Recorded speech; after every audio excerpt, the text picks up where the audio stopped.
लोकशाहीचा बुलंद आवाज, रिपब्लिकन वार्ता महाराष्ट्र।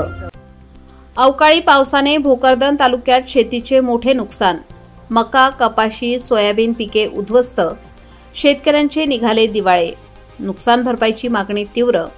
बातमी भोकरदन येथून।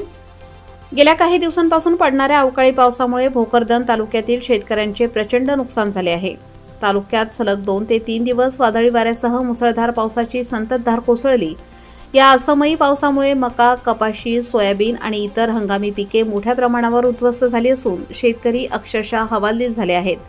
पिंपळगाव, रेणुकाई, पारत, वालसांगवी, धावडा, अनवा, चळगाव, सपकाळ या भागातील शेतांमध्ये पिके जमिनीवर कोसळून कुजत आहेत।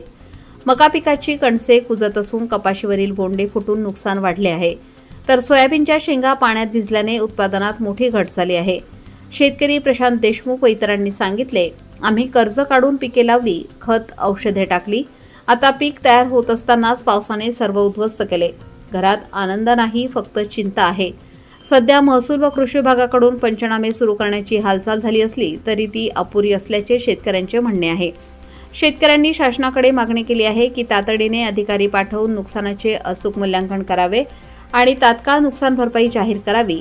जर शासनाने तातडीने मदत केली नाही तर तालुकाभर तीव्र आंदोलन उभे करू असा इशारा शेतकऱ्यांनी दिला आहे। सणासुदीच्या काळात आलेल्या या अवकाळी पावसाने शेतकऱ्यांसाठी दुःखाचा डोंगर निर्माण केला आहे। शेतकऱ्यांचे दिवाळे पिकासोबतच फोडले गेले, अशी हळहळ पारद येथील सामाजिक कार्यकर्ते प्रशांत देशमुख वर्ग व्यक्त करत आहे। रिपब्लिकन वार्ता महाराष्ट्र न्यूजसाठी भोकरदन प्रतिनिधी Raju Shah, Jalna. Subscribe now and press the bell icon. Never miss an update.